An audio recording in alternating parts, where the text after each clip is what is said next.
My name is Dana Abar. I'm the Executive Director of the South Lake Union Chamber of Commerce in Seattle, Washington. And we have been dramatically impacted by COVID-19, obviously, as other places in the country. We were one of the first places, the first states to have a COVID-19 death recorded, and the outbreak was pretty fast in Seattle, and we had to lock down and have a stay-at-home order a little more quickly than most all of our friends in other states and counties. So our businesses, particularly our public-facing businesses like restaurants, commercial activity, retailers, any of those kinds of sorts of entertainment businesses, were all completely devastated at first. We were seeing decreases almost immediately of 80 to 90% in their revenues, and quickly thereafter we then had the governor actually shut down all of the businesses. So then they all had to close their doors unless they were an essential business. Restaurants were able to begin doing to-go orders and things like this, but it became really apparent very quickly that the only kind of support that was going to get our businesses through all of this was financial support. We were trying to look at marketing campaigns and how we could assist them in getting the word out on whether they were open or not, or getting deliveries or people buying gift cards. But the situation just advanced so rapidly to where businesses weren't even open, and there were no options for any of that kind of thing. And it just became very clear very quickly that none of that was going to really help move the needle for these businesses, particularly for our small business owners who were losing all of their savings, all of their money in their restaurants, and having to lay off their entire staff. So how we have focused our recovery efforts in terms of COVID-19 is, number one, we put up a new page on our website that is focused on local and national financial resources that are available to business owners. And we break that page down into different types of business owners, because small businesses might have different things available to them than larger businesses. Restaurants have different things available to them than retailers or other types of business owners. And what we hear from our businesses is that they're just completely overwhelmed with emails every day about what's available and what they should do and what applications they should fill out and what funding is available. And especially for a small business owner, this is an incredibly difficult kind of landscape to navigate of what to apply for and when and how it works.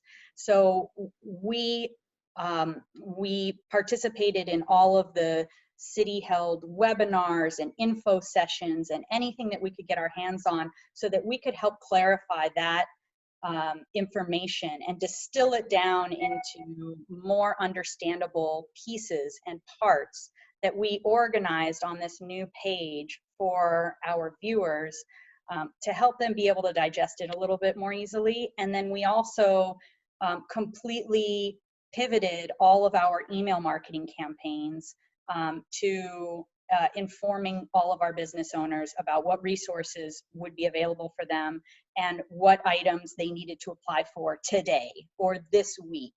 So those email outreaches, whether they were through our marketing system or directly from our staff, were really all with immediacy in mind, what those business owners needed to do or take action on today in order to be able to receive some sort of assistance. Whereas the website that we run and some of our general kind of social media and general outreach items were more about go here, check out these resources. Then we started a fund to help donate money to small businesses and small nonprofits in particular, who we found there were some funding gaps. So nonprofits until recently weren't able to apply for some of the SBA funding, and they weren't able to receive some of the local funds that had been created in Seattle. Very quickly, large companies, in our case, like Amazon and Microsoft and Starbucks, really stepped up, to donate money to their local communities and to help save these businesses that serve all of their employees and their campuses. But our smaller nonprofits weren't eligible for a lot of those funds, and some of our smaller businesses, just because of the volume of businesses that were applying, just weren't getting the funding. Because they're just, as we all know, there just simply isn't enough for everyone. So we started our own fund, and we have requested and encouraged all of our large stakeholders in the community to donate to that fund. We are receiving donations from companies as well as individuals, and that fund is a place where we can grant money back to any businesses that have maybe fallen into one of those gaps and haven't been able to receive funding yet. We want to try and fill in those holes wherever we can.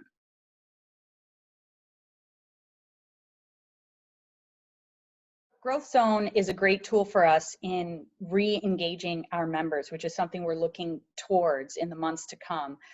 And they have resources that in some cases we haven't really fully been taking advantage of until this point, like the Info Hub, like some of their automated email communications. And I think those are tools that are going to be really helpful for us in keeping businesses engaged with what we're doing when we can't do, you know, in-person events and community events and these kinds of things.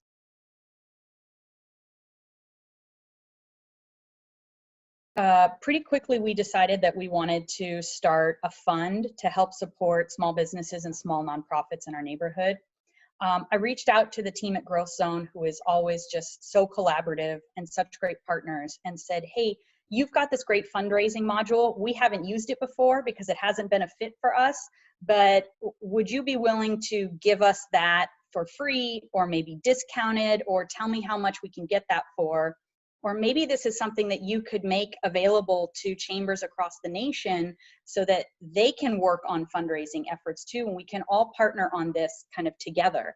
And they were very gracious, right away came back and said, yes, we would like to make this free for you to use. We want to expand that offering to our clients. And right away, it was so easy for us to set up a fundraising campaign. We got the website up and running, and immediately, I mean, it was probably a day that we were able to get this fundraising campaign up and going and starting to accept donations, which was really key for us because we heard from businesses that they wanted to help and they wanted to do something, but they didn't really have a way to do that. And so we started accepting contributions. And we see this fundraiser module and this fund not just as something that is right now as a kind of stopgap for funding that businesses need, but as a part of the ongoing recovery for businesses, because we understand that keeping them from closing their doors permanently right now is an entirely different kind of challenge than keeping them open and having them grow back into the kind of healthy business that they were before all of this started.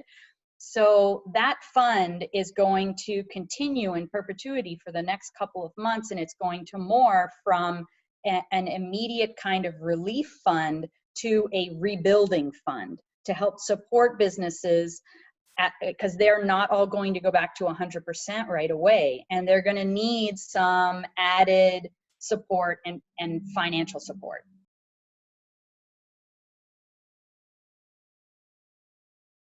We have had, in terms of response to launching this fund, we have had nothing but really positive feedback. All of our businesses have been responding to us, whether they're a big business that's donating or a small business that's applying for the fund. They have all been saying across the board, thank you so much. This feels so great. We really appreciate what you're doing. They know that we are a very small neighborhood chamber. We're only a staff of 2. And they greatly appreciate everything that we're doing. And it feels good for us as a chamber to be able to give something of this kind of importance and significance back to our members.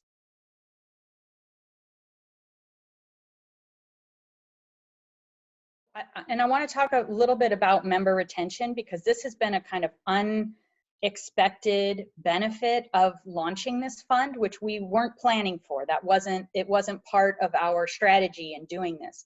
But we did require that in order for a business to apply for the fund, that they become a chamber member. We also said, if you meet the eligibility requirements for this fund, we will offer free membership for the remainder of this year, because we don't want that to be a barrier. But obviously, if we're going to be giving you money, we want you to be a part of our community, and we want to support you in perpetuity, not just right now for this application. And we have, in our first round of funding, which our applications just closed a few days ago, we had 100 applicants. 50 of them were new members.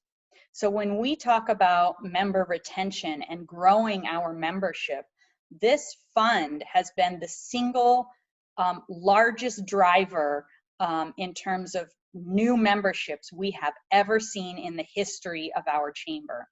And even though not all of those businesses and new members are going to receive funding from us, in fact, in this first round, the majority of them won't, because there just isn't enough money to give to everyone.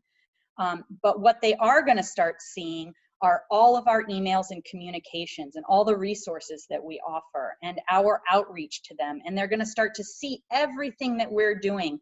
And they're going to start to feel and connect with all of the other business owners that are in our chamber and in our community. And what we think that they will get out of that is a greater sense of community and support, so that they will feel like they are not alone in this, and that they have people all throughout the community fighting for them, even though it feels like this is a battle they're fighting on their own.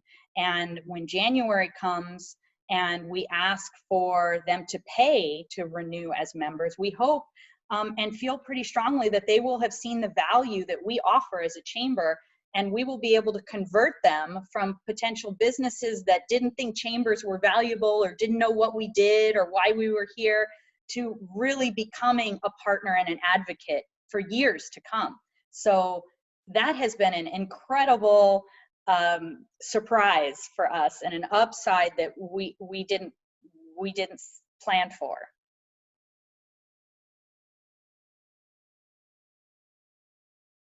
We have also been taking a kind of different approach with our membership price points. We have identified industries within our businesses, and we charge them different types of memberships, and they receive different types of benefits depending on what type of a business they are, because obviously different businesses want different things from a chamber, and they function very differently, and they have different types of resources when it comes to cash. So in particular, we had already implemented a program where restaurants, if they couldn't pay us for their cash membership dues, then they could pay by giving us that same amount of dues, but in gift cards.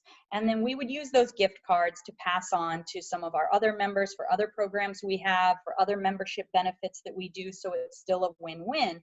And then those restaurants who don't have huge marketing budgets and amount of cash to just give away can give out gift cards, which also gets their food in front of people and is easier on them as a business. So it was a real win for them. And when we switched over to that model, you know, we did see an uptick in the number of restaurants that we were able to bring on as members. And I think now, particularly during this time of COVID-19, that program is even more important than ever, because restaurants are one of the hardest hit by this pandemic, and they simply don't have cash to be paying for any kinds of memberships, but they are the ones who need our support the most. So having a program in place where they can receive their membership and support the chamber, but in a different way other than writing a check, has been really helpful. I really can't say enough good things about GrowthZone and their team and their partnership. We've always had things that we love about GrowthZone, and yeah, there are some things that we haven't really loved about GrowthZone. No platform gives you absolutely everything, but what has come out of this time right now is we really feel like GrowthZone is a true partner to us.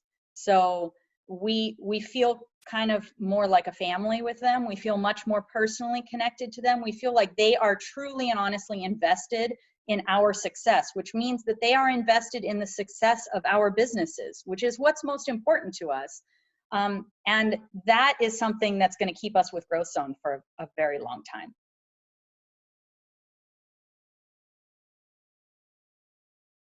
Yeah, I think, you know, the messaging that we send out in this time is incredibly important. We want to be positive and we want to say that we support our businesses.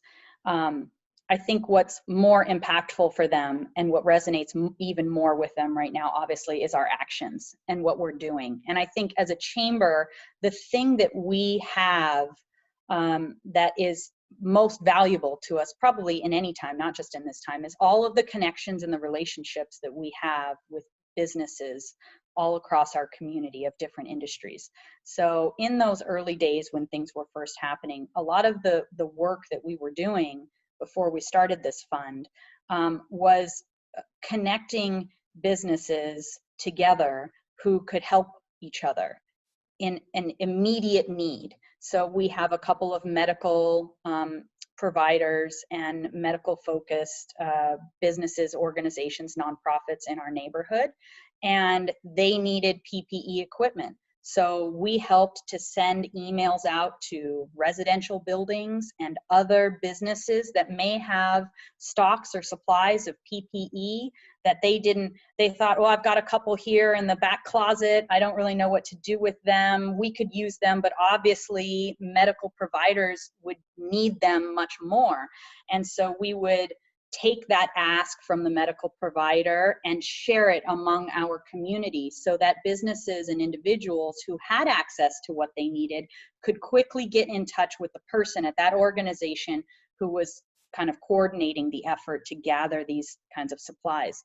And those kinds of impacts and those kinds of outreach on our part really made our businesses, you know, pay attention, right? It's a way for them to very immediately and locally make an impact and help with this COVID-19 situation, because their neighbor, a medical provider, is going to get their PPE equipment and more of their doctors and nurses are going to stay protected. And so I think what's so special about local chambers being hyper involved right now is that we are able to really make differences that you can see, that are tangible with our neighbors, with our businesses right here. And people really want to help each other, and we can be the conduit to connect them so that they can help and have a part in the solution for this. Yeah, and I want to just say a few words to other chambers out there who are you know, in a different place than Seattle is in terms of their own outbreak situations, and to offer them some hope. You know, in these difficult times, there are several things you can do, right? You can kind of be overwhelmed and shut down.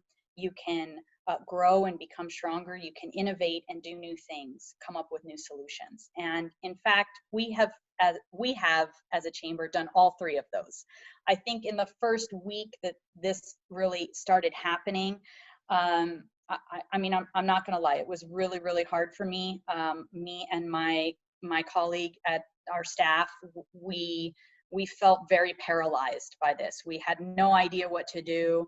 We were devastated seeing all of our colleagues and members and friends, people we have very personal relationships with for many years, losing staff, losing their jobs, losing businesses. I mean, it was very overwhelming. And I think we had to go through that phase in order for us to get to a place where we could say, okay, how can we do something different? And that's where we started to talk with GrowthZone about doing a fundraiser. And they were such wonderful partners to us in making this happen. They were so excited about what we were doing. It made us feel so supported, right? Because again, we're only a staff of 2. We don't have a tech team. We don't have any of that kind of support. GrowthZone really is our support team when it comes to that. And so their excitement and enthusiasm for our ideas, and their ability to just, you know, overnight kind of make that a reality and make it happen was really awesome and exciting for us. And then once we launched that, the immediate positive response we got back from all of our businesses, our stakeholders, our donors, everyone just saying, wow, I'm so inspired by this. This is so great. And I think at the end of the day, even though all of those businesses that are applying for this fund aren't going to necessarily receive funds or the size of funds that they need, they don't feel alone in this. They know that we are out there, others are out there trying to help them and make this work.